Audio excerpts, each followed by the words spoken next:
പടച്ചവനെ കുറിച്ചുള്ള പേടി. ഒരു മനുഷ്യൻ തെറ്റ് ചെയ്യുകയാണെങ്കിൽ പോലും അള്ളാഹുവിനെ കുറിച്ച് ചെറിയൊരു പേടിയുണ്ടെങ്കിൽ ആ പേടി കൊണ്ട് നിങ്ങൾ രക്ഷപ്പെടും. ഉദാഹരണം പറയാം.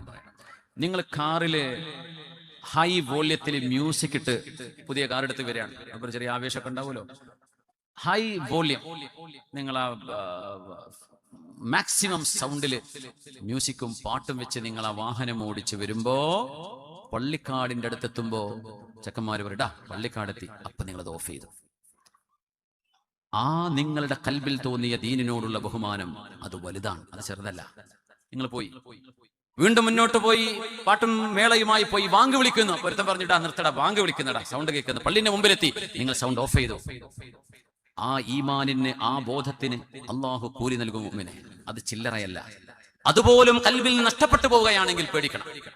ഞാനിത് ചെയ്യാനുള്ള ലൈസൻസ് തരികയല്ല. പക്ഷേ ഒരു മനുഷ്യൻ പടച്ചവനെ കുറിച്ചുള്ള പേടി കൽബിൽ ഉണ്ടായിരിക്കെ ചെയ്യുന്ന തെറ്റും ഒരു കൂസലുമില്ലാതെ ചെയ്യുന്ന തെറ്റും രണ്ടും രണ്ടാണ്.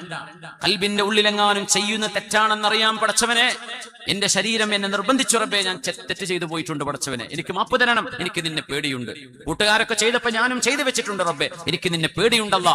അങ്ങനെ ഒരു കൽബിൽ ചെറിയൊരു ഖശിയത്ത് അള്ളാഹുവിനെ കുറിച്ചുണ്ടെങ്കിൽ ആ ഭയത്തിന്റെ പേരിൽ അള്ളാഹു നിങ്ങൾക്ക് പൂർണ്ണമായി ഹിദായത്ത് നൽകാൻ സാധ്യത കൂടുതലാണ്. അല്ലാത്തവനത് കിട്ടൂല. അതുകൊണ്ട് അള്ളാഹുവിനെ കുറിച്ചുള്ള പേടി മുഴുവനായിട്ടും വേണം. എന്നാലും ചെറുപ്പക്കാരല്ലേ, ചില സമയങ്ങളിൽ നമ്മുടെ ശരീരം നമുക്ക് തന്നെ കൺട്രോൾ കിട്ടാത്തൊരു കാലഘട്ടമുണ്ട്. ബാപ്പ പറഞ്ഞാലും കേൾക്കൂല, ഉമ്മ പറഞ്ഞാലും കേൾക്കൂല, നാട്ടുകാർ പറഞ്ഞാലും ഉസ്താദുമാർ പറഞ്ഞാലും കേൾക്കൂല.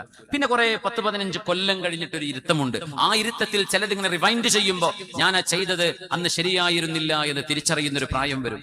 ഒരുപക്ഷെ അള്ളാഹു ആയുസ് തന്നില്ലെങ്കിൽ അതിന് മുമ്പ് മരണപ്പെട്ടു പോയാൽ തൗബയില്ലാത്ത മരണം സംഭവിക്കും. അള്ളാഹു കാത്തുരക്ഷിക്കട്ടെ.